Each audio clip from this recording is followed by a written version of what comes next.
అనయ్యా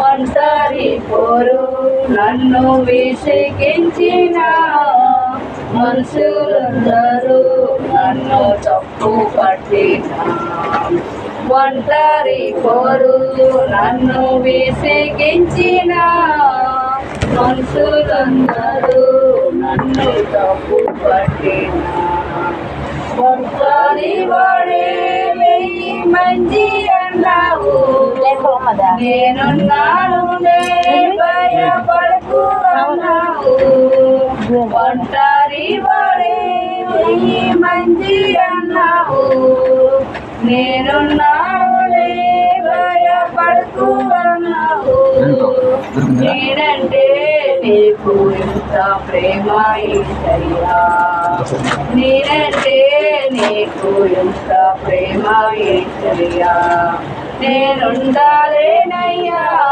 నేను బ్రతకాలేనయ్యా నేనుండాలేనయ్యా నేను బ్రతకాలేనయ్యా నీవే లేకుండా నేనుండాలేనయ్యా నీ తోడే లేకుండా నేను బ్రతకాలేనయ్యా రాజా నీ సన్నిధిలోనే ఉంటానయ్యా మనసారా ఆరాధిస్తూ బతికేస్తానయ్యా రాజా నీ సన్నిధిలోనే ఉంటానయ్యా మనసారా ఆరాధిస్తూ బతికేస్తానయ్యా ఊపిరాగే వరకు నీతోనే జీవిస్తా ఏ దారిలు నడిచినా నీ వెంటే నడిపిస్తా ఊపిరాగే వరకు నీతోనే జీవిస్తా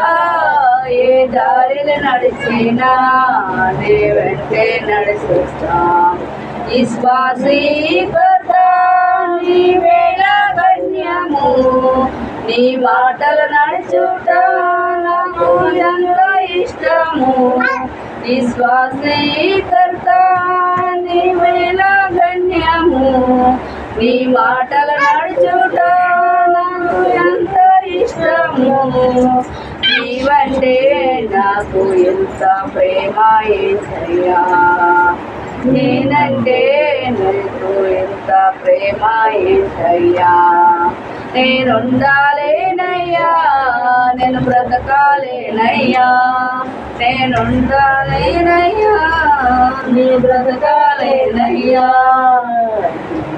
లేకుండా నేనుండాలేనయ్యా నీ తోడే లేకుండా నేను బ్రతకాలేనయ్యా నీవే లేకుండా నేనుండాలేనయ్యా నీ తోడే లేకుండా నీ బ్రతకాలేనయ్యా రాజా నీ సన్నిధిలోనే ఉంటానయ్యా ఆరాధిస్తూ బతికేస్తానయ్యా రాజా నీ సన్నిధిలోనే ఉంటానయ్యా ఆరాధిస్తూ బతికేస్తానయ్యా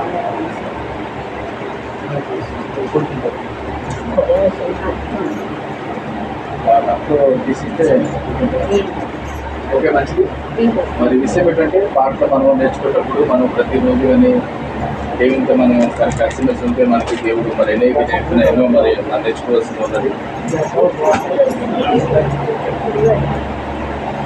కాబట్టి ప్రియులారా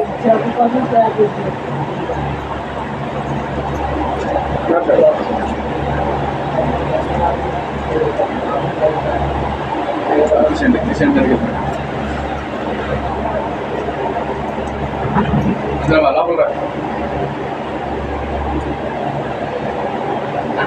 సరే మనం ప్రతిరోజు కదా దేవునితో మనం కనెక్ట్ అయి ఉంటే దేవుని మనం వస్తే మనకి ఎన్నో మనకి పాటలు నేర్చుకోవాల్సిన వారు ఉంటాము. కొన్ని మనం దేవుని కనెక్ట్ కాక మై నేర్చుకుంటున్నాము. కొన్ని మన ప్రసారం మనం ఇక్కడే అవుతుంది కాబట్టి దాని కారణము మనమే.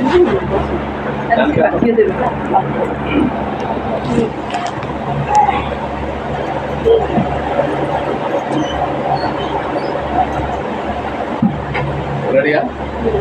అదేకే మాట్లాడుతున్నా నేను చెప్పిన మాట్లాడాను మంచిది. దేవునితో కనెక్ట్ ఉండడం, దేవునితో కష్టం ఉండడం, దేవుని సేవ చేయడం అనేది మనం ఎన్నో మనం నేర్చుకోవాల్సిన విషయాలు నేర్చుకోగలం.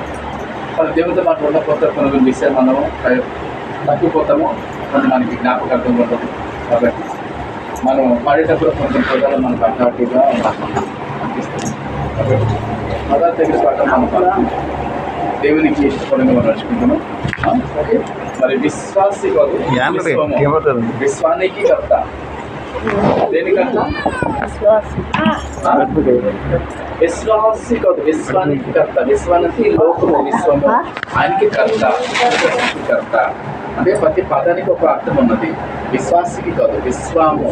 విశ్వం అంటే విశ్వానికి కర్త. విశ్వానికి లోకము, సృష్టి ఆయన కర్త. అది సృష్టికర్త దేవుడు. మంచిది, చక్కగా పద్దెనిమిది మైలు చంద్రం గారు పొందుతున్నారు. సమయంలో మనం 3వ భాగం పోతున్నాం. కాబట్టి సమయంలో దేవదాసంలో ఉన్నారు. సమయానికి ఇవ్వబడుతుంది మనకి దేవుని పడుతుంది.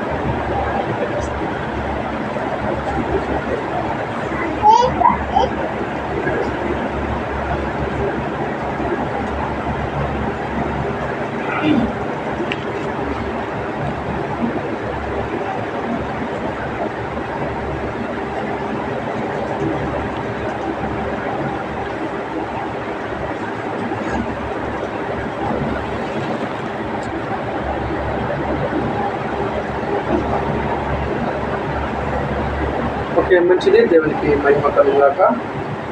దేవుడు నాకు ఇచ్చిన సమయం బట్టి దేవునికి మహిమ ఎల్లప్పుడూ కలుగుగాక.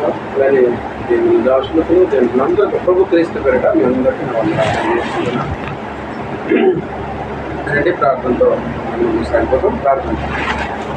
మహోన్నతర, సర్వోన్నతర, ఆశ్చర్యకర, బలవంతర తల్లి నీకు వందనాలు అయ్యా. ఇదమంతయో ప్రభు మీ సన్నిధానంలో నాన్న చక్కగా గడుపుకున్నాం తండ్రి.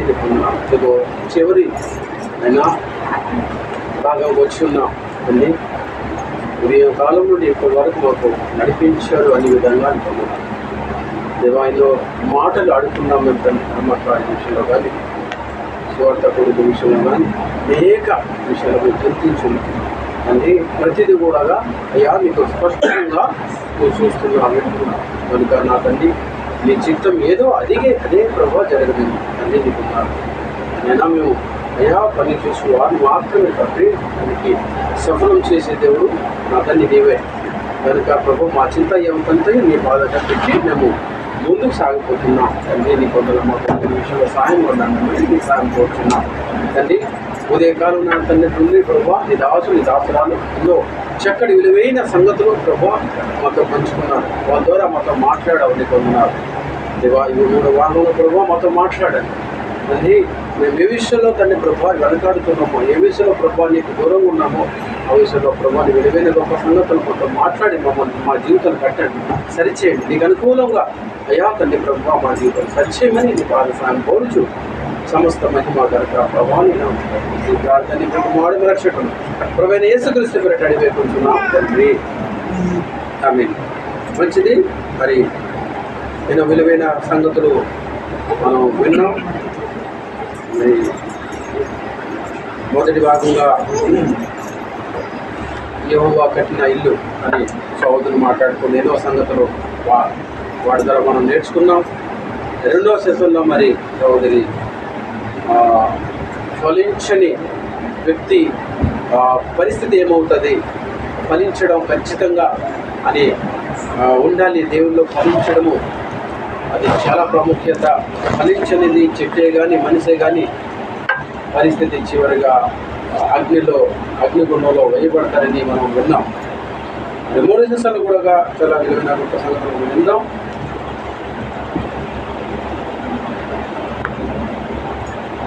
ధర్మ కార్యములు చేయనప్పుడు అనేది ఒకసారి చెప్పాను నేను. ఇది కూడా ఈసారి నేను చెప్పాలని మరి అనుకుంటున్నాను. ఎందుకంటే మన ధర్మ కార్యం విషయంలో ముందుకు ఒక ఆలోచన వచ్చింది. అది చేద్దాం అనుకుని ఆలోచన వచ్చినప్పుడు ప్రతి మంచి ఆలోచనకి మనం ఏం చేయాలి? సపోర్ట్ చేయాలి. ధర్మ కార్యములు చేయడం అనేది ఇది చాలా మంచిదండి, చాలా మంచి ఆలోచన. అది ఆ ఆలోచన అందరికీ రాదు. ఆ ఆలోచన ఎవరికి వస్తుందంటే, నేను బాగుపడాలి, నాతో పాటు నా ఎదుటివాడు కూడా బాగుండాలి అనే ఆలోచన కలిగిన వారికి ఆలోచన వస్తుంది. అది మంచి ఆలోచన. దేవుడు కూడా మన బైబిల్ చూసినట్టుగైతే అలాంటి ధర్మకార్యములు చేసిన వారికి చాలా మెచ్చుకున్నాడు దేవుడే స్వయంగా అలాంటి వారిని చాలా మెచ్చుకున్నాడు. ఆ విషయం మనం కొన్ని ధ్యానం ధర్మ కార్యములు అంటే ఒక విధంగా నీతి కార్యాలు. అంటే నీతి కార్యాలు చేయడము చాలా మంచిది.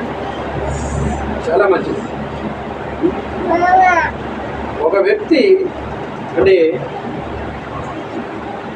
వ్యక్తి అసహాయకుడై సహాయం కోసం చూస్తున్నప్పుడు ఎవరైనా నాకు ఈ విషయంలో చాలా రోజులైంది, నేను చలికి ఏమవుతున్నాను, ఇటు చూడాలి అందరూ, చలికి ఉండలేకపోతున్నాను, దేవా ఎవరైనా ఒక దుప్పటేస్తే బాగుండేది ఆయన అనుకుంటున్నాడు. అది విన్నారు ఎవరు? నువ్వు విన్నావా? నేను విన్నావా? ఎవరు విన్నారు? అది దేవుడు విన్నాడు. ఆ వ్యక్తికి ఎప్పుడైతే ఎవరో ఒకరు దుప్పటి తీసుకుని వెళ్ళినప్పుడు ఆ వ్యక్తి ఏమంటాడు తెలుసా? దేవుడు నిన్ను దీవించును గాక. ఎందుకంటాడు ఆ మాట? దేవుడి మీద ఆధారపడ్డాడు, దేవుడే వ్యక్తిని పంపించాడు. మరి ఆ దేవుడికే నేను చెప్తున్నాను, ఆ దేవుడే నిన్ను దీవించును గాక అని అంటాడు వ్యక్తి. ఆ దేవుని ఎడిపోతుంది, తరుముకుంటూ నిన్ను దీవించక వదలదు. మనం అనుకుంటున్నామా ఇంత ఇచ్చితే మమ్మల్ని? లేదండి, చాలా మర్మం ఉంది ఇచ్చే విషయంలో. ఎవరికైతే ఇలాంటి మనసు ఉంటుందో దీవెన అనేది తరుముతూ ఎలాగంటే ఒక అప్పులు వాడు ఎలాగైతే తరుముతూ నీకు పట్టుకొని నువ్వు వాడికి అప్పు తీర్చేదాకా తన డబ్బులు కట్టే వరకు వదలడో, దానా ధర్మాలు చేసే వ్యక్తులు ఎవరైనా ఉంటే అలాంటి వ్యక్తుల దగ్గరికి దీవెన తరుముతూ వాళ్ళ ఇంటి కడ కూర్చుంటుంది. ఇది సత్యం.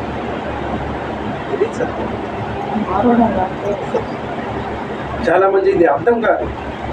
ఇస్తే మా నుండి పోతుంది అనుకుంటారు తప్ప ఇచ్చిన కొలది రెట్టింపు తిరిగి వస్తుంది అనేది ఇది చాలా మందికి అర్థం కాదు.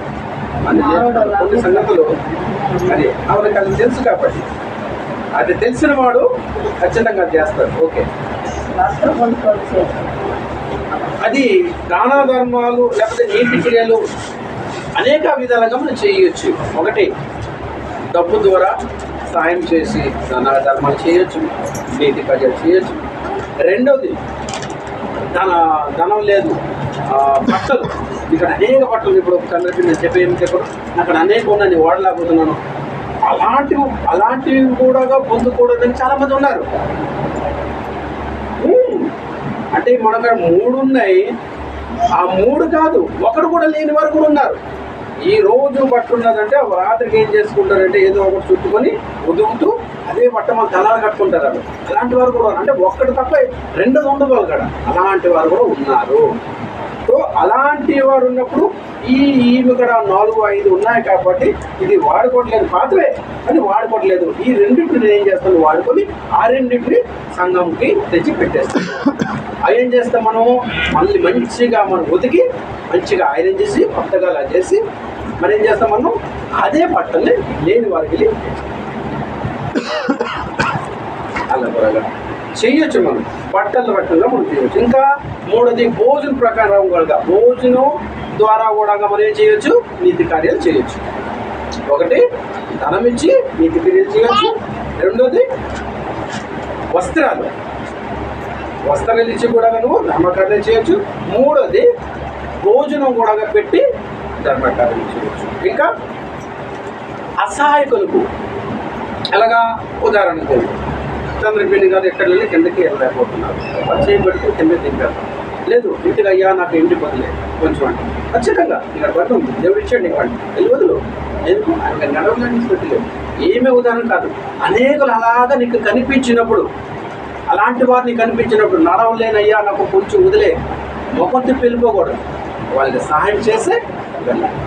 నేను కొంచెం మెడికల్కి వెళ్తున్నాను, కనీసం నాకు 5 రూపాయలు 10 రూపాయలు కూడా కనెక్షన్ లేదా వీయో నీకు ఉన్నాయి, ఇవ్వకంట తప్పుకోకూడదు, వెళ్ళిపోకూడదు.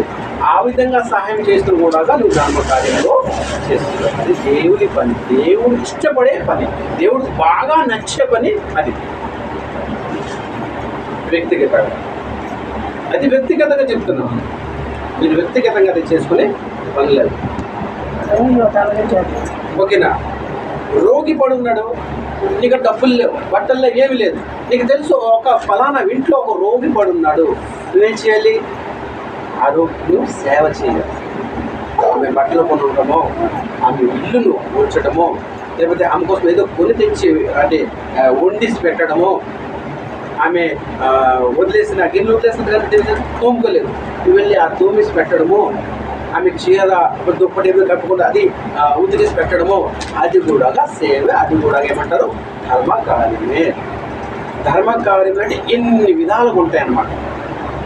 ఎన్ని విధాల్లో నీకు నచ్చినది, నీకు మనసుకి ఏదైతే తృప్తి అనిపిస్తుందో అది నువ్వు చెయ్యి, దేవుడు నీకు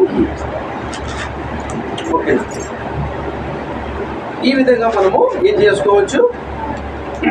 సేవ చేసుకోవాలి. అలాంటి వాళ్ళు ఎవరైనా ఉన్నారా అంటే ఒక వ్యక్తి కొత్త నిబంధనలు మాకు కనిపిస్తారు. అపోస్తల కార్యంలో 10వ అధ్యాయంలో 1వ వచనం. ఆ వ్యక్తి ఎవరో మీకు అర్థమైపోయింటారు, చదువుకుంటాం. ఎవరు? ఇటలీ పట్టణము అనబడిన ఇటలీ పట్టణం అనబడిన పట్టణములో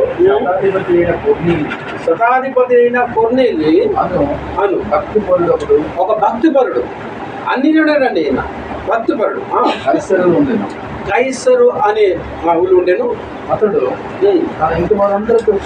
తన ఇంటి వారందరితో కూడా దేవుని యందు భయభక్తులు కలిగి గలవాడై ఉండి ప్రజలకు బహు ధర్మములు చేయుచు ఎల్లప్పుడూ దేవునికి కృతజ్ఞతలు ప్రార్థన చేయువాడే ఉన్నాడు.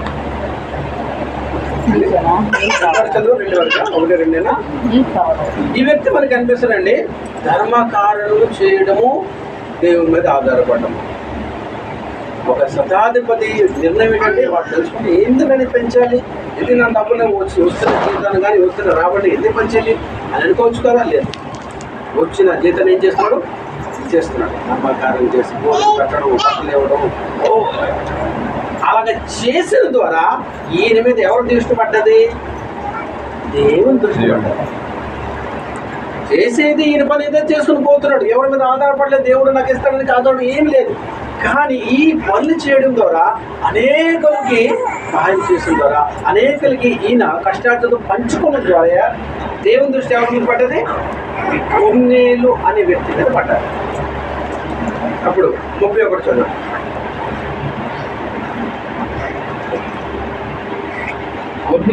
కొర్నేలి నీ ప్రార్థన వినబడును. ఎక్కడ?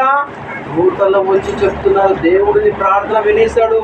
నువ్వు ధర్మకార్యం చేసి ప్రార్థన చేసుకుంటున్నావు కదా, ఏదైతే నీకు కావాలని, ఏదైతే నీ మనసులో ఉందో నువ్వు ప్రార్థన చేసుకుంటున్నావు కదా, అది దేవుడు వినేశాడు.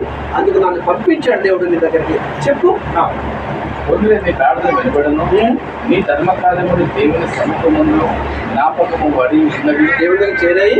కనుక నీకు ఎప్పుడు వర్తమానము పంపి పేతులను 6 పెరగల సీమోను పిలిపించు. చాలు. దేవుడు అంటే దేవుడు ఏం చేస్తాడు? దూతను పంపి ఆయన రక్షణ కొరకు, ఆయన పరలోకం కొరకు, ఆయన పరలోకం వెళ్ళాలని ఏం చేస్తున్నాడు దేవుడు? ఫలానా దగ్గరికి వెళ్ళు, ఫలానా ఊర్లో పేతురు అనే నా దాసు ఉన్నాడు, అక్కడ వెళ్ళు, అతను పిలిపించుకో. ఎందుకంటే ఒక వ్యక్తి రక్షింపబడాలంటే సువార్త అవసరము. అలా చెప్తారు బాగా. ఒక వ్యక్తి రక్షింపబడాలంటే డైరెక్ట్గా ఎవరు కూడా దేవుడు చూడలేదు, దేవుని దగ్గర పోరు, సువార్త ద్వారా రక్షింపబడతారు. ఆ సువార్త డైరెక్ట్గా దేవుడే ఆయన ధర్మకార్యం చేయడం ఎంతగా ఇంతగా ఆయన సంతృష్టపడ్డాడు దేవుడు. దూతను పంపి ఫలానా చోట పేతురు గారు ఉన్నారు, అతను పిలిపించి నువ్వు ఇంటిలో ఏం చేసుకో వార్త చెప్తారు. ఆ పేతురు గారు రావడము అది చూసి అనేకలు, అదే అంతేకాదు ఆయన కుటుంబమే కాదు అని ఏం చేశాడు? మనం ఏం చేస్తుంటాము? అమ్మ మీరు గృహం కూడగా పెట్టుకో, మేము ఎందుకంటాము?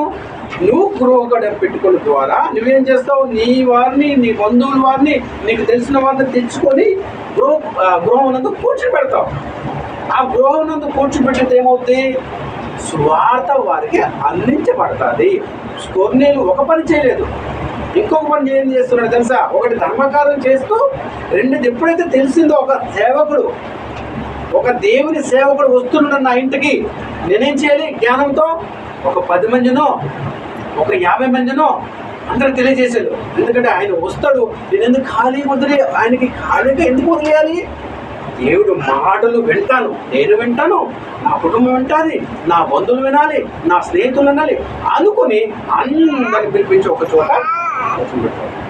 ఒకే చోట కొంచెం పెట్టి ఏం చేశాడు? పేతురు లాగానా ఇక ఇది నా కళలో ఇలాగ జరిగిన చెప్పగా పేతురు గారు సువార్త ప్రకటించడం ప్రారంభిస్తారు. అక్కడ ఉన్న వారందరూ ఏమవుతారు? రక్షింపబడతారు. ఒక వ్యక్తి ధర్మకార్యములు చేసిన ద్వారా చూడండి ఎన్ని మేలు జరుగుతున్నాయి.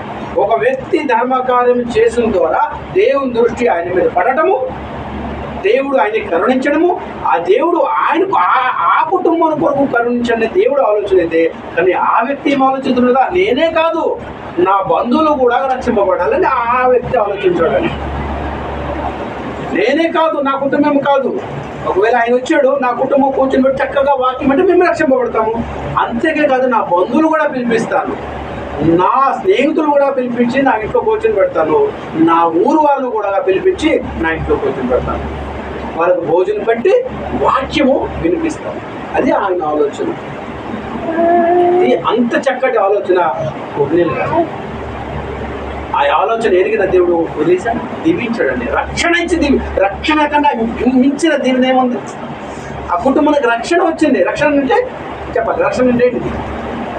రక్షణ అంటే ఏంటిది? నేను అడుగుతున్నాను, రక్షణ అంటే ఏంటి? రక్షణ అంటే ఏంటి? ఆశీర్వాదం. ఓకే, ఇంకా రక్షణ దేవుని. ఇంకా రక్షణ అంటే ఏంటిది? నువ్వేం చెప్పు? రక్షణ అంటే ఏంటంటే రాసింది కాదు ఇక్కడ నాకు అవసరం. రక్షణ అంటే ఏంటిది? అర్థం ఏంటిది? రక్షణ అంటే పరలోకం నీకు ఇస్తాడు దేవుడు. పరలోకం నీ సొంతం. రక్షణ అని అర్థము. దేవుడు తన ఇల్లుని నీకెవడానికి కష్టపడుతున్నాడు, తన ఉండే ఆ ప్రదేశాన్ని నీకు కూడా ఆహ్వానిస్తున్నాడు. రక్షణ. ఆ ఇంటికి రక్షణ వచ్చింది.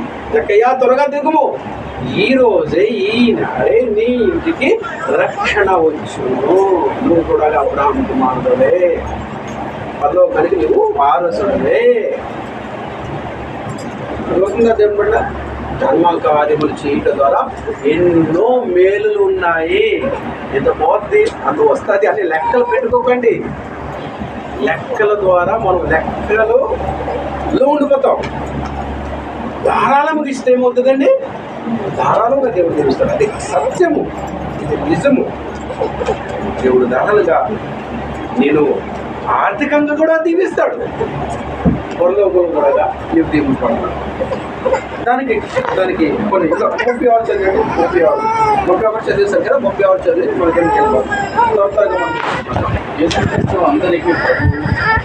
యేసుక్రీస్తు అందరికీ ప్రభు. ఆయన ద్వారా దేవుడు సమాధానకరమైన వార్తను ప్రకటించి ఇజ్రాయేలుకు పంపిన వర్తమానము మీరు. యేసు ప్రభు అంటే ఇజ్రాయేల్కి దేవుడా? ఏం రాబడింది? మళ్ళా చదవండి. యేసు ప్రభు అందరికీ. ఆయన ద్వారా దేవుడు సమాధానకరమైన వార్తను మొదటి చదవండి. యేసుక్రీస్తు అందరికీ ప్రభు. యేసుక్రీస్తు అందరికీ ప్రభు. ఆయన ద్వారా దేవుడు సమాధానకరమైన సువార్తను ప్రకటించి ఇశ్రాయేలుకు పంపిన వర్తమానము మీరు ఎరుగుదురు. అదొకటి ఎక్కడలారా? మన ప్రభు, మన రక్షకుడు మనందరికీ ప్రభు. ఆ ప్రభు దేవుని దగ్గరకు, దేవుని చింతకు, దేవుని స్థలంకు మనకు చేర్పించడానికి, అక్కడ తీసుకుని పోవడానికి మనకి యేసు ప్రభు స్వయంగా మనకి దిగొచ్చాడు రక్షణ ఇవ్వడానికి. కాబట్టి ఈ ధర్మ కార్యములు చేయవారు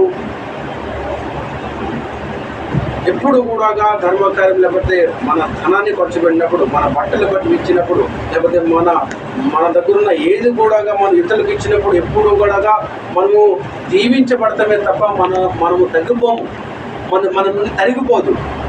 ఒకటి వెళ్ళిందంటే దేవుడు రెండు ఏ రకంగానే నేను పంపించేస్తాడు. ఇది అద్భుతం, ఇది నిజము. అది దేవుడి వాక్యం చెప్తుంది మనకి. సామెతల గ్రంథము 14:31 చదువుకున్నాం.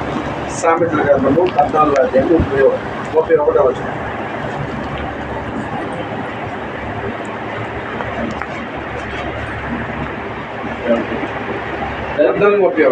దరిద్రుని బాధించిన వాడు వాని సృష్టికర్తను నిందించిన వాడు, బీదను కనికరించిన వాడు ఆయనను కనపరిచేవాడు.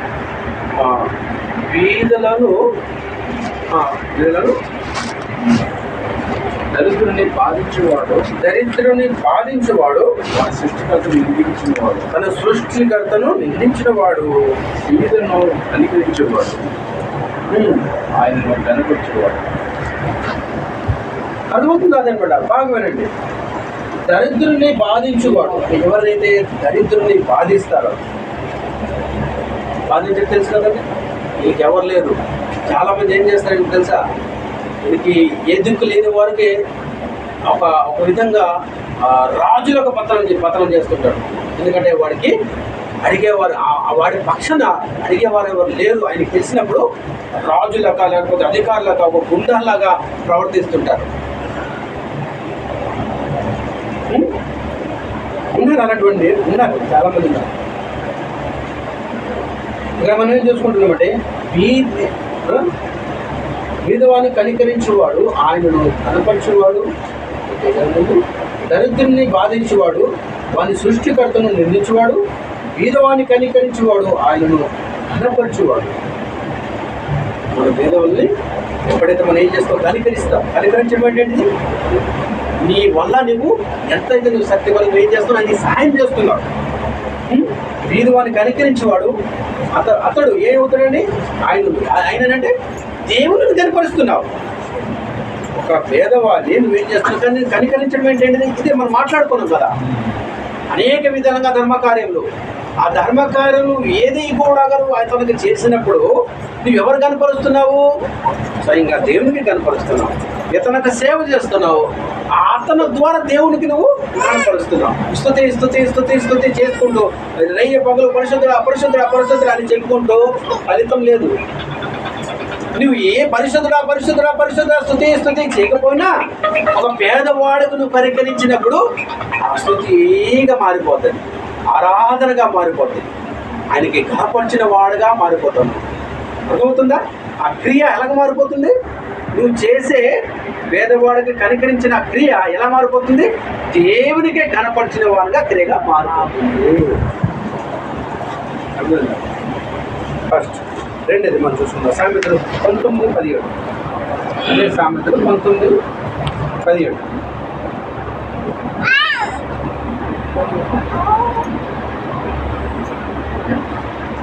బీదలను కనికరించేవాడు యెహోవాకు అప్పించేవాడు. దేవునికి మనం అప్పివ్వగలమండి.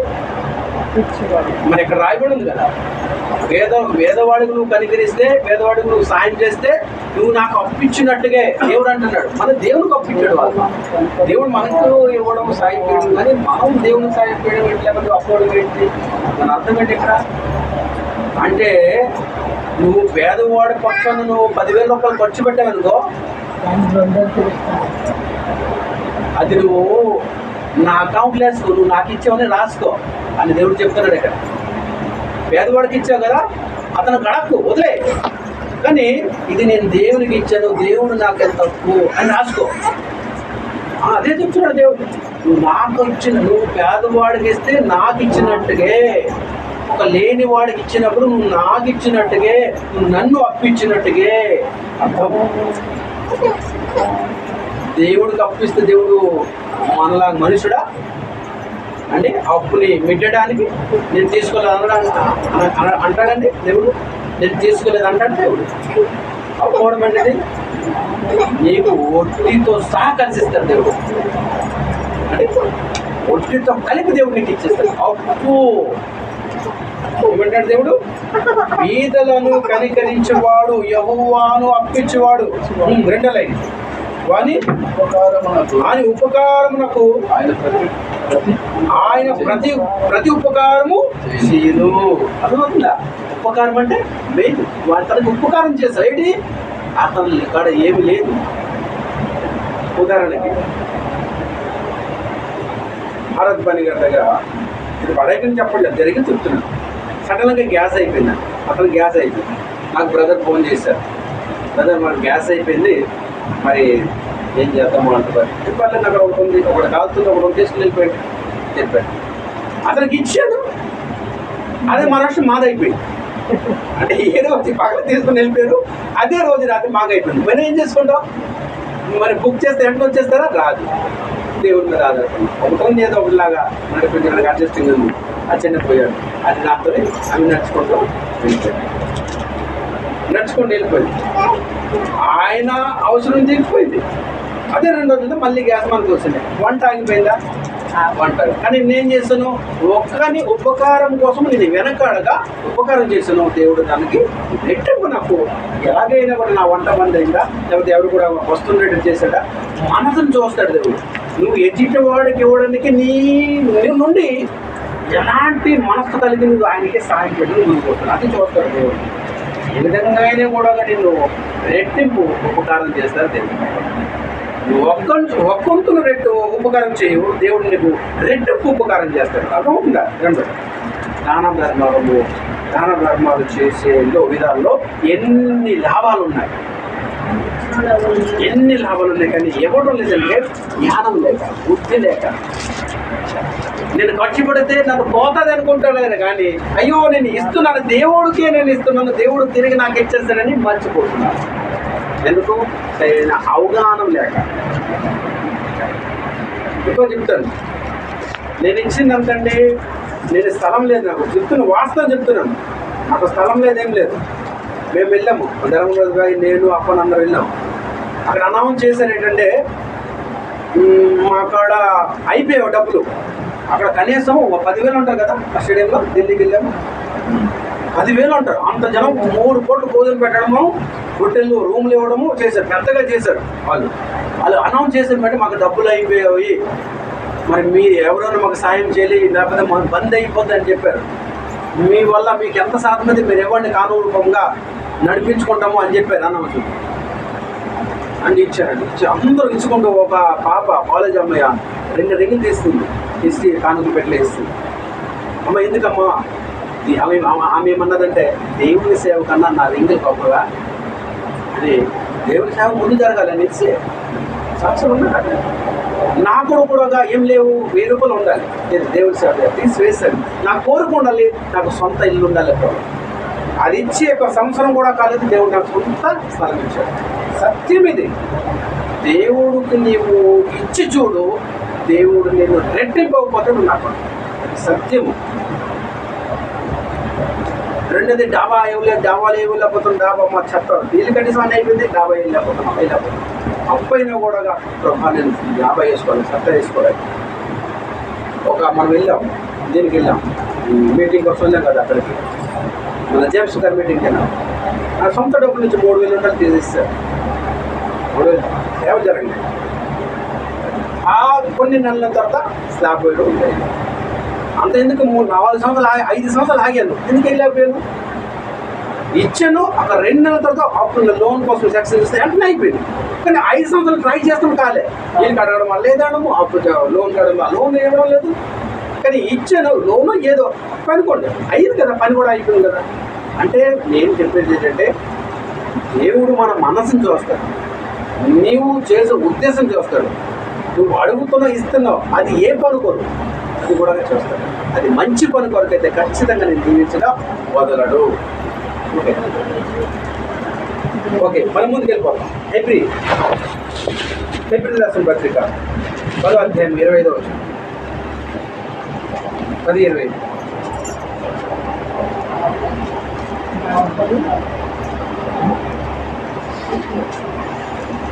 ఆ దినము సమీపించక మీరు చూచిన కొలది మరి ఎక్కువగా అలాగ చేయించు ప్రేమ చూపుటకు సత్కార్యములు చేయటకును ఒకరికొకరు పరిపూర్ణ కావాలని ఆలోచించున్నారు. ఒకరినొకడు హెచ్చరించుదు ఆ దినము సమీపించడం మీరు చూసిన కొలది మరి ఎక్కువగా అలాగను చేయించు ప్రేమ అంటే చూపలేదు. సత్కార్యములు చేయటకు ఒకరిని ఒకడు అంటే ఏం చేయాలండి? సత్కార్యం అంటే మంచి పనులు చేయటము ఒకరితో ఒకరు ఏం చేసుకున్నాం, ఒక్కొక్కరు ఏం చేసుకున్నాం, ఒకరి వాళ్ళు కాదు, ఒకరితో ఒకరు మనం మాట్లాడుకొని సత్కార్యం అంటే ఒక మంచి పని చేద్దాం అని ఆలోచన చేసుకున్నాం. ఈ మాట అదే ఒకరితో ఒకరు మనం ఏం చేసుకొని కలుసుకొని సక్రియ మంచి పని చేయడానికో మనం కోరుకోనాలి. ఒక దగ్గర కావాలి, ఒక దగ్గర మనం ఏదో సినిమా చూడడానికో లేదా ఒక మనం విందు చేసుకుందాం రండి, ప్యాటీ చేసుకుందాం రండి అని కాదు మనం కోరుకోలేదు. దానికి ఒక ఉపకారం చేద్దాం, ఒక సత్క్రియ చేద్దాం అని కోరుకున్నాం. దాంట్లో మనం ఏమనుకున్నాం, మనకు రాబడిలో ఎంత రాబడి వచ్చిందో దేవుడి మన శక్తి కొద్ది మనం ఇస్తే ఒక 10 మందికైనా మనం సాయం చేస్తాం కదా, ఒక 10 మంది అయినా మేలు పొందుకుంటారు కదా, ఒక ఇద్దరైనా బట్టలు లేని వారు బట్టలు పొందుకుంటారు కదా అని ఆలోచనతో మనం ఏం చేస్తాం, ఒక సత్క్రియనే మనం క్రియేట్ చేస్తాం. ఏం చేస్తాం? స్టార్ట్ చేస్తాం. నువ్వు స్టార్ట్ చేయి, దేవుడు చూసుకుంటాడు. జస్ట్ మనం మంచి పని ఆలోచన వచ్చినప్పుడు చేసినప్పుడు దేవుడు మీద ఉంటే దేవుడే చూసుకుంటాడు. రెట్టింపుగా దేవుడు దాన్ని దీవించి ఆశీర్వదిస్తాడు. మన మనసు మంచిగా. నెక్స్ట్ అదే హెబ్రీ 13:16.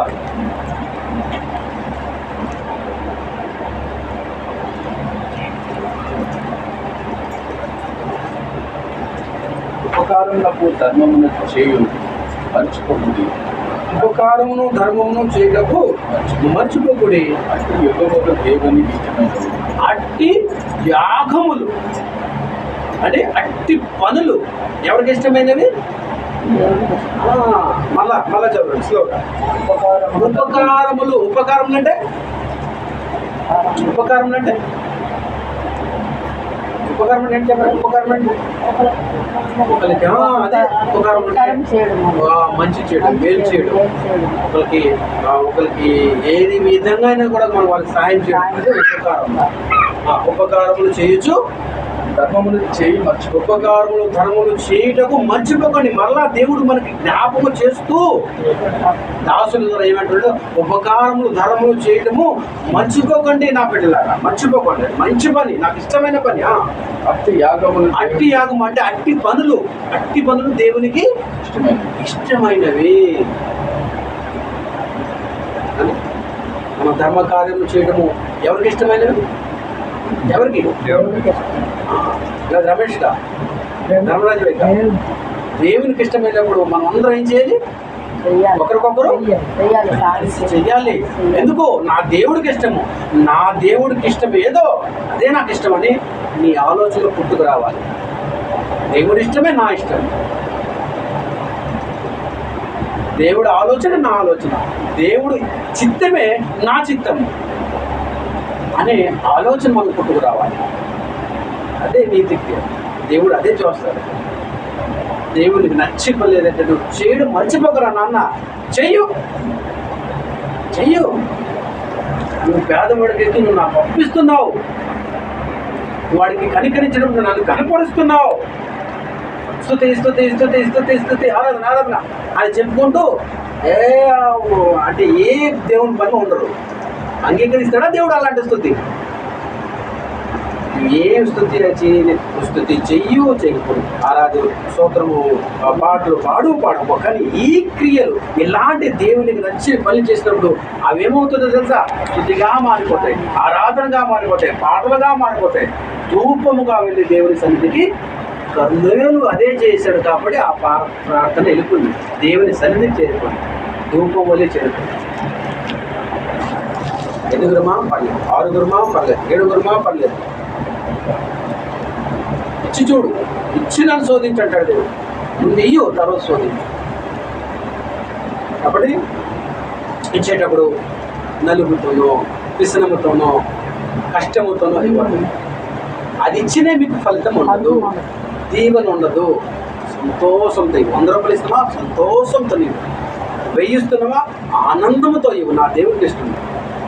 దానికన్నా ఎక్కువగా ఇస్తున్నావా, మరీ సంతోషం. నా దేవుని సొమ్ము నేను దేవుడికి ఇవ్వడము అదేంటి, ఇది నాకు ఇచ్చాడు దేవుడు, మళ్ళా నేను దేవుడికి ఇస్తున్నాను అనే మనస్తత్వంతో బట్టలు ఇస్తున్నావా, డబ్బులు ఇస్తున్నావా, ఇంకా వేరే విధంగా ఏదైనా కూడా వస్త్రాల ప్రకారంగా ఏదో ఒక విధంగా నువ్వు పేదల కోసం నిలబడుతున్నావా, దేవుడు ఇష్టపడతాడు. అది దేవునికి ఇష్టమైన పని. ఎఫెసీ 6:8.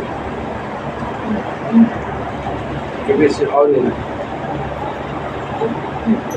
దాసుడునైనను స్వతంత్రుడైనను మీరు ప్రతి వాడును ఏ సత్కార్యమును చేయను దాని ఫలము ప్రభు వలన పొందునని మీరు ఎరుగుతారు.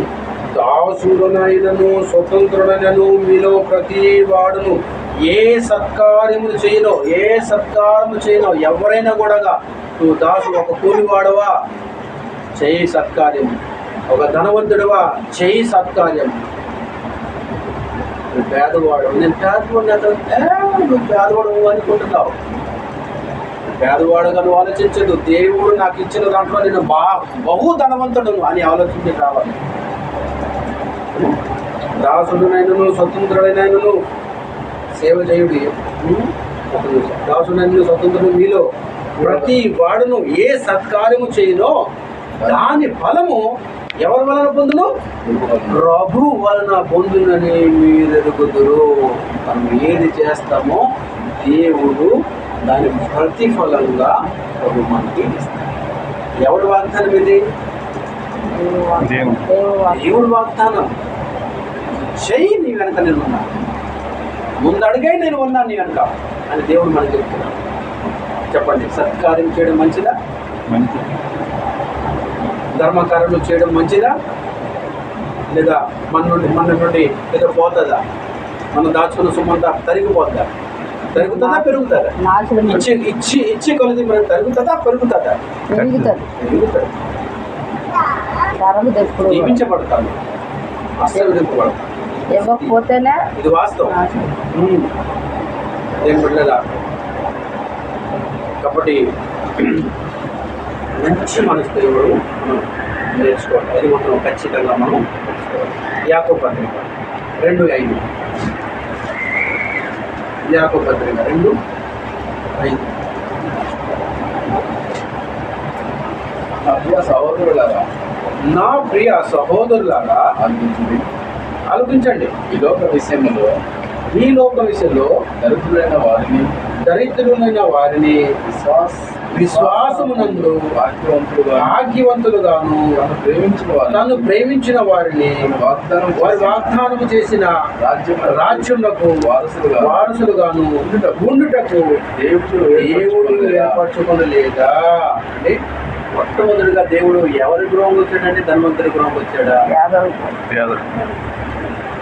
కాబట్టి పేదవాడు పట్ల దేవుడి దృష్టి ఎక్కువ ఉంటుంది. ఎవరు లేరు అని అనుకుంటారే కొంతమంది, చలామణి చేస్తుంటారు. ఇంకెవరు లేరు, చలామణి చేస్తాం, దాదాగిరి చేస్తాం, కొట్టేస్తాం, ఏమని ఉన్నా ఈయన పక్షాన ఎవరు కూడా అడగరు కదా. దేవుడు ఉన్నాడు. ఎవరు లేని పక్షాన దేవుడు ఉంటాడు అక్కడ. జాగ్రత్త. కాబట్టి పేదవాళ్ళు, పేదలు లేని వారి పక్షాన మనం ఎలా ఉండాలండి? ఏ విధంగానైనా సహాయం చేయాలి. అన్ని విధాలుగా సహాయం చేసి స్వార్థ చెప్పకపోతే లాభం లేదు. అన్ని విధంగా సహాయం చేసి స్వార్థ చెప్పాలి. కొన్నేళ్ళు ఏం చేశాడండి? సహాయం చేస్తే ఎప్పుడైతే స్వార్థ వినే భాగ్యం వచ్చిందో తన కుటుంబము, బంధువులు అందరినీ పిలిపించేశాడు. ఒకే రోజుకు చివరి రోజు అందరూ బాధ్యత తీసుకుంటారు. అందరూ పాపం అంటే దాని అర్థం రక్షణలోకి వెళ్ళిపోయారు. అంత భాగ్యం. అయ్యో మేము అన్ని జనాలకి ఇంటికి వెళ్ళగాలని పేరుతో ఆలోచిస్తుంటే అన్ని జనుడు మన కోర్లీలు దేవుడు అంటాడు, అన్ని జనులకి పాట సైడ్ చేయి. నన్ను అడుగుతున్నా, నా మనసును ఆయన ఎరిగిన వాడుకోండి. నేను దేన్ని ఇష్టపడతానో, నేను మీరు చేసిన పనులు దేన్ని నేను ఎక్కువగా ఇష్టపడతానో అలాంటి పనులు చేసిన వాడు కొన్నేళ్ళు. కాబట్టి ఆ కొన్నేళ్ళకి నేను వెళ్ళనా? అలాంటి పనులు, నాకు ఇష్టమైన పనులు చేస్తున్నాడు కాబట్టి ఆ ఇంటిని నేను వెళ్తా. దేవుడు స్వయంగా రావడం ధర్మకార్యం చేయడం మంచిది. చాలా మంచిది. అయితే ఎలాంటి మనసుతో చేయకూడదు అది చూసి మనం ప్రార్థన చేసుకుంటాం. మత్తయి సువార్త 6వ అధ్యాయము 1వ వచనం. ఎలాంటి మనసుతో మనం చేయకూడదు, ఎలాంటి మనస్తత్వం కలిగి చేయాలి. మనసు ఒక బాగా వినండి. మనం ధర్మకార్యములు చేయనప్పుడు చాలా ముఖ్యంగా ఒకటి వినవలసింది ఏంటంటే, మనం ఏదైతే ధర్మకార్యములు చేస్తామో బయట తీసుకున్నాం, మనం ఏదైతే ధర్మకార్యములు చేస్తామో అది ప్రాముఖ్యంగా మనం ఒక విషయం గుర్తుపెట్టుకోవాలి. యేసు ప్రభువు మనకి ఇక్కడ నేర్పుతున్న పాఠం ఏంటంటే, మనం ఇప్పుడు ఇన్ని రకాలుగా మనం ధర్మకార్యములు దాన ధర్మాలు చూసాం, ఈ కార్యాలు చూసినప్పుడు మనం ఏం చూసాం? దీవించబడడం చూసాం. దేవుడే మనకు దీవించినట్టుగా అనేక రెఫరెన్స్ చూసాం. అదే ధర్మకార్యం చేసినప్పుడు ఏ మనసుతో మనం చేయాలి, ఏ మనసుతో చేయకూడదు అనేది ఇక్కడ స్పష్టంగా మనం అర్థం చేసుకొని తెలుసుకొని అక్కడ ప్రార్థన చేసుకుంటాం. చదువు. మనుషులకు కనబడవాలనని వారి ఎదుట మీ నీతి కార్యాలుగా, నీతి కార్యాలు అంటే ధర్మకార్యాలు చేయకుండా జాగ్రత్త పడండి. అర్థమైంది? మళ్ళీ ధర్మకార్యం చేద్దాం అనుకున్నాం కదా. అయితే నీతి కార్యములు చేసినప్పుడు, ధర్మకార్యములు చేసినప్పుడు 10 మంది చూడాలి, 10 మంది మెచ్చుకోవాలి, ఎవరైనా నన్ను పొగడాలి అనే భావముతో లోకం ముందున్న మీ తండ్రి యొద్ద మీరు ఫలము పొందరు. అలాంటి మనసు ఉందా నీకు? అయితే దేవుడు నీకు ఇచ్చిన ఫలము, దేవుడు నీకు ఏమవుతున్న ఆశీర్వాదము, దేవుడు నీకు ఆ పని విషయంలో దేవుడు నీకు ఏమవుతున్న ఆ దీవెన ఎందుకు పొందవు? ఎందుకంటే నువ్వు 10 మంది చూడాలి, 10 మంది మెచ్చుకోవాలి, 10 మంది నన్ను పొగడాలి, నేను ఇచ్చింది 10 మంది మాట్లాడుకోవాలి అనే మనస్తత్వంతో ఇస్తే దేవుడు ఎక్కడ ఏమంటాడంటే ఫలము పొందవు. కావున నీవు ధర్మము చేయనప్పుడు మనుషుల వలన ఘనత నొందవలెనని వేషధారులు సమాజ మందిరంలోను వీధులలోను చేయలాగున నీ ముందర వద్దు. వారు తమ బలము పొంది ఉన్నారని నిశ్చయముగా మీతో చెప్పుచున్నాను. అర్థమవుతుందా? ధర్మకార్యంలో ఎలా చేయొద్దని దేవుడు చెప్తున్నాడండి. ఇక్కడ మనకి గ్రంథం చెప్తుందండి. కావున నువ్వు ధర్మం చేయనప్పుడు మనుషుల వలన ఘనత వస్తుంది అనే మనస్తత్వంతో నువ్వు చేయకు. నన్ను పొగుడుతారు అనే మనస్తత్వం నువ్వు చేయకు. నీ పొరుగు వారిని మెచ్చుకోవాలని మనస్తత్వం కూడా చేయకు. నువ్వు ధర్మకార్యము చేయనప్పుడు నీవు ఎవరికైతే సహాయం చేసావో అతడు లేకపోతే ఆమె ఈ ఇద్దరుగా తప్ప 3వ వ్యక్తికి తెలియకూడదు. అలా చేసినప్పుడు దేవుడు నీకు ప్రతిఫలం ఇస్తాడు. కావున నువ్వు ధర్మకార్యం చేయనప్పుడు మనుషుల నుండి ఘనత పొందాలని చేయకు. వేషధారులు సమాజ మందిరంలోను వీధులలోను అంటే చేయలాగున నీ ముందర పూర్వబోధం. అంటే కొంతమంది ఉంటారు ఎలాంటి వాడు తెలుసా? మనుషులు పొగడపోయినా కూడా ఈయన స్వయంగా వెళ్ళి ఈ వీధిలోకి నేను పలానా ఆమెకి అది చీర కట్టుకుంది కదా నేనే ఇచ్చానా ఇది కూడా దేవుడు నచ్చను.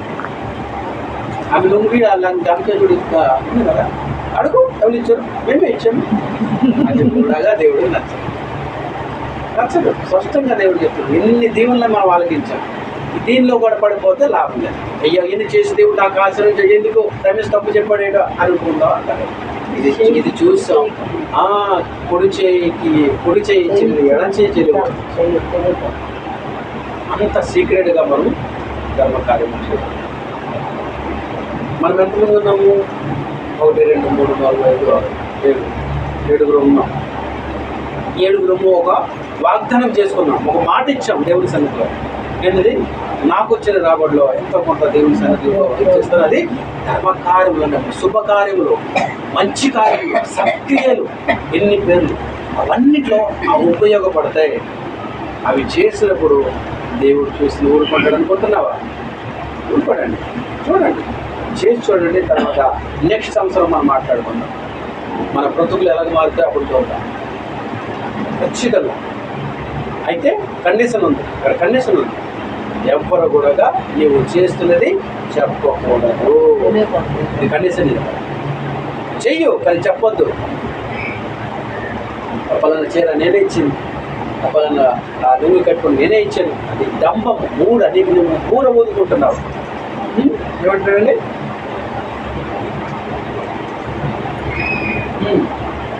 మూడ ఊదింపకవద్దు, వారు తమ ఫలము పొంది ఉన్నది నిశ్చయముగా మీతో చెప్పుచున్నాను. నిశ్చయం అంటే ఇది ఖచ్చితంగా దేవుడు అంటున్నాడు. ఖచ్చితంగా వారు ఫలం పొందరు, వారు దీవెన పొందరు. ఎందుకు? వారు ఇచ్చింది డబ్బా కొట్టుకున్నారు. వారు చేసిన సాయం కానీ డబ్బా కొట్టుకుంటూ నేనే ఇచ్చాను. ఆ భోజనం నేనే పెట్టాను. ఆమె దాఖలు లేనప్పుడు ఇంటికి పెంచి మంచి చికెన్తో భోజనం పెట్టి అడుగు, నేను పెట్టానే లేదు. మూడవది కూడా తెలియదు. ఆమె పొందుకున్న ఆమె ఇచ్చిన నీవు తప్ప మూడో వ్యక్తి తెలియకూడదు. ఆ మూడో వ్యక్తి దేవుడై ఉండాలి. అర్థమవుతుందా? మూడు. నీవైతే ధర్మము చేయనప్పుడు నీ ధర్మము రహస్యముగా ఉన్న నిమిత్తము నీ కుడి చేయి చేసినది నీ ఎడమ చేతికి తెలియకుండవలెను.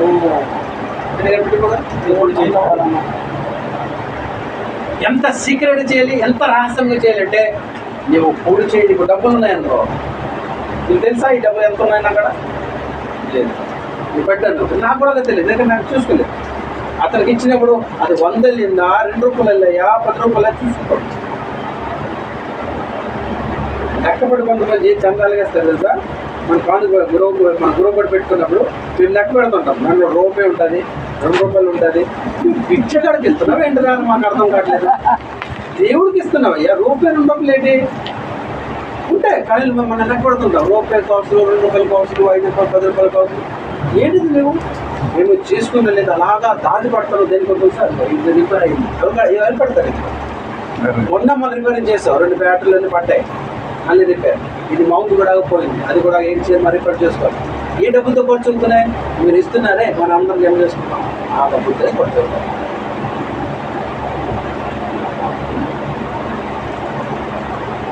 అనేక సపోజ్గా గురువు కూడా అంటూనే అనౌన్స్ చేస్తున్నాం, మీకు గురువు కూడా ఆపకండి. ఒకవేళ ఇబ్బంది ఈ నెల మేము పెట్టుకోలేము, బహుమతులు ఎందుకు కష్టం ఉందంటే, ఈ పన్ను ఉంది కదా, అది ఎందుకు ఉంది, అది తీసి భోజనం పెడతాం. మనం వచ్చిన వారు అందరూ భోజనం పెడతాం. దేవుడు మనకి ఆ బహుమతి ఇచ్చాడు. మీరు ఇచ్చిన డబ్బులే మీరు పెడుతున్నారు. మీ డబ్బులే అవి. మీరు ఎలాగనుకుంటారు మేము పెట్టట్లేదని? ఇప్పుడు ప్రతి వారం మీరు ఇస్తున్నారు కదా, ఇప్పుడు గురువు కూడా మీరు ఇస్తున్నా కనుక మరి నువ్వే పెడుతున్నావు భోజనం. మేము ఎలా పెట్టాము? నువ్వే పెడుతున్నావు అంటే మనం కలిసిమెలిసి పెడుతున్నాం అంతే తప్ప తేడా లేదు కదా. నువ్వే పెడుతున్నావు, అర్థమవుతుందా? కానీ బంధు ఏం చెప్పేది అంటే, బంధు కాకూడదు, గృహకుడుగా బంధు కాకూడదు, డబ్బు సమస్య ఉండకూడదు. చెప్పండి, యథార్థంగా చెప్పండి, ఏమి తప్పేముంది? అయ్యా నువ్వు కొంచెం ఈ నెల ఈసారి మీరు ఏదో అడ్జస్ట్ చేయండి అంటే, ఎందుకు పెట్టలేము? అది నీవు ఇచ్చిన కానుక కాదా, అది ఎందుకు పెట్టము? ఆపకండి.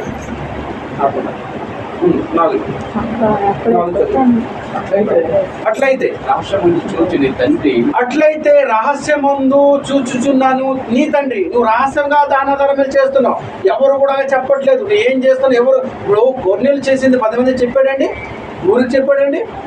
కానీ దేవుడు చూసి దేవుడు కొన్నాడా? దేవుడు పంపించాడు చూస్తున్నావు. వెళ్ళు, ఆయన సేవ, ఆయన ధర్మకార్యం నాకు నచ్చేసింది. ఎవరు చెప్పట్లేదు, ఏం చేయట్లేదు.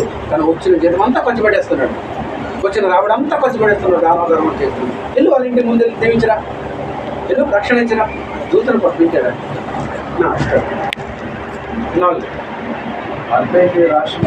అట్లయితే రాష్ట్రమందున్న చూస్తున్న నీ తండ్రి నీకు ప్రతిఫలము ఇచ్చును. ఎప్పుడు ఇచ్చును? ధర్మకార్యం చేసినప్పుడు, ఎవరికి తెలియకుండా మంచి మనసుతో ఇచ్చినప్పుడు దేవుడు అప్పుడు నీకు ప్రతిఫలము ఇచ్చును. దేవుడు ప్రతిఫలము కావాలంటే ధర్మకార్యములు రహస్యంగా చేయాలి. రెండోది మంచి మనసుతో ధారాళం ఇవ్వాలి. అప్పుడు జీవించబడతాం, ఆశ్రయించబడతాం. ఓకే. దేవుడు కొన్ని మాటలు దీనికి ఆశ్రయించగా ప్రార్థన చేసిన తర్వాత సహోదరుడికి తెలియజేస్తాను. తర్వాత అవునా ప్రార్థన చేసుకున్నాం. మహోన్నతగా సర్వోన్నతగా తండ్రి, నీ ఘనమైన నీ అతి పరిశుద్ధమైన నామములకు వందనాలయ్యా. మమ్మల్ని ఇంతగా ప్రేమించి ఉదయకాలం నుండి ఇప్పటి వరకు నడిపించి అనేక సంగతులతో మమ్మల్ని మాట్లాడి అయ్యా ఈ విధంగా మాకు బలపరిచినదని పొందాలి తండ్రి. నువ్వు ధర్మకార్యములు చేసినప్పుడు తండ్రి ప్రభావ ఒక ఆలోచన మాకు ఇచ్చారు. ఆలోచన ప్రభా ఇదిగో ఈ రోజు నువ్వు మొదలుకొనిన ప్రభా మేము అయ్యా ఈ భూమి మీద ఉన్నంత వరకు అలాగా చేసుకుంటూ నీకు నచ్చే పని ఏదని మేము గుర్తెరిగి మనసారా తృప్తిగా ఆనందంగా ఈ పనిలో మేమంతా ఈ పాల్గొని చేయటకు మాకు సహాయపడి అన్ని ప్రతి తల ఉంచిన ప్రతి ఒక్కరిని నాయన ఆర్థికంగా మీరు దీవించండి, ఆశీర్వదించండి అయ్యా తల్లి. అనేకులకు మేము సహాయం చేసేలాగా తల్లి మీరు మాకు సహాయపడండి.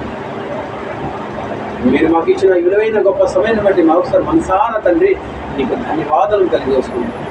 మళ్ళీ భరత ప్రభావం ఈ ప్రార్థన ప్రతి మాడం రక్షకుడు ప్రవీణ యేసుక్రీస్తు పేరిట అడిగి వేయించున్నాను తండ్రి. మర్చిపోయిన నిన్న మొన్న వీరేష్ ఆయన ఫోన్ చేశారు. బ్రదర్ మీరు వాకింగ్ చెప్పండి పూరికి అని చెప్తే ఆయన ఏదో అర్జెంట్గా ఎక్కడో ఢిల్లీ వెళ్ళిపోయారంట. పూరిలో ఎవరు లేరు అని చెప్తే నేను సండే వెళ్ళి అక్కడ వాకింగ్ చెప్పి రావడం జరిగింది. అంటే శనివారం రాత్రి తెలిసింది కదా, సడన్గా నేను బయలుదేరి తెల్లవెళ్ళి క్షేమంగా వెళ్ళి రావడం జరిగింది. దేవుడికి మళ్ళీ పొందాక మరి చాలా మంది వాటిని ఉన్నారు, చాలా సంగతులు నేర్చుకున్నారు. అది దేవుడి కృప మనకిచ్చింది. దేవుడు మనకిచ్చిన కృపను బట్టి దేవుడు మనం ఇచ్చేది మనం దేవుని పనిలో వాడబడుతూనే ఉండాలి. సోదరు మన ఐశ్వర్య